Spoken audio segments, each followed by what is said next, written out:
Receiving কপিটা করে নেওয়া হলো। তার কারণ হচ্ছে রিসিভিং কপিটা না করলে হবে না। দুটো ফর্ম আছে, একটা হচ্ছে আমি স্মার্ট মিটার নেব না, আমি না নেওয়ার বিরুদ্ধে, তার জন্য একটা ফর্ম আছে, সে ফর্মটাও ফিল আপ করা যায়। আরেকটা ফর্ম হচ্ছে স্মার্ট মিটার যাদের বাড়িতে লাগিয়ে দিয়ে চলে গেছে সেই স্মার্ট মিটার খুলে নেওয়ার জন্য বা উইথড্র করার জন্য আরেকটি ফর্ম আছে।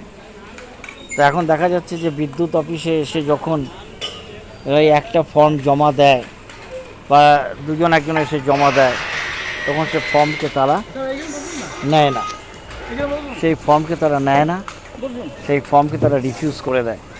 তো আমরা আজকে এখানে যারা আন্দোলন করছে আমাদের ডেকেছিল, তাদের সঙ্গে এসে আমরা কিছু ফর্ম জমা দিলাম। যে জমা দেওয়ার প্রায় 12টা থেকে 15টা ফর্ম জমা দিয়েছি। প্রথমে হয়তো একটু ইতস্তত বোধ করছিল, কিন্তু আমাদের লোক সংখ্যা বেশি থাকার জন্যে আমরাও 8-10 জন এসে ঢুকে পড়েছি। এবং সাব অ্যাসিস্ট্যান্ট ইঞ্জিনিয়ার উনি বোধহয় একটুখানি কিন্তু প্রকাশ করেছিলেন।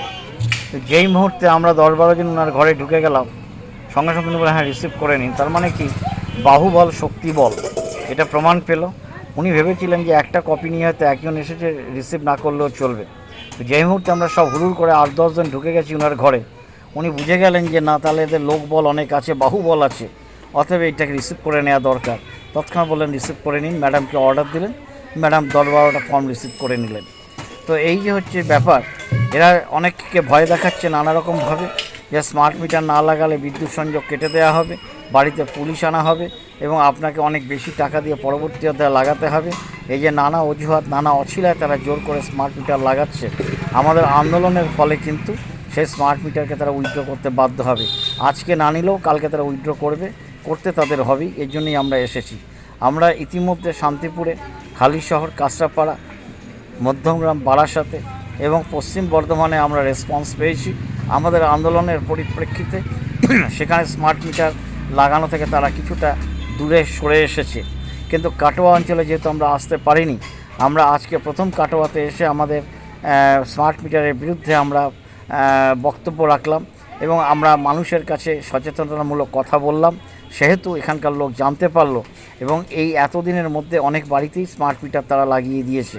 তো স্মার্ট মিটার লাগিয়ে দেওয়ার কারণে আমরা তাদের বলেছি স্মার্ট মিটার তুলে নেওয়ারও সুবন্দোবস্ত আছে, আপনারা সেইভাবে এগিয়ে যান। তো আমরা সেইভাবে চেষ্টা করছি যাতে মানুষের পাশে থাকতে পারি, মানুষের যাতে সুরক্ষা দিতে পারি, তার জন্য আমাদের এই অ্যাসোসিয়েশন চেষ্টা করছে। আমরা এই লড়াই চালিয়ে যাব, আমাদের আন্দোলন অব্যাহত রাখবো। আমরা আগামী দিনে দরকার পড়লে আবার কাটোয়াতে আসলে নিশ্চয়ই আমরা আসবো, আমরা মানুষের পাশে থাকব। তবুও আমরা এই ভূমিতে আদানি আম্বানিকে বা আমরা গোয়েঙ্কা বা টাটাকে, জিন্দালকে আমরা বিচরণ করতে দেব না। এই ভূমি তাদের ভূমি নেই, এই বাংলা আমাদের, বাংলাকে রক্ষা করতে হবে আমাদের। এবং শুধু আমি একা নয়, আপনি, আমরা সকলে সমবেতভাবে এগিয়ে আসলেই তবে একে রোধ করা যাবে এবং একটা সুফল পাওয়া যাবে বলে আশা রাখি।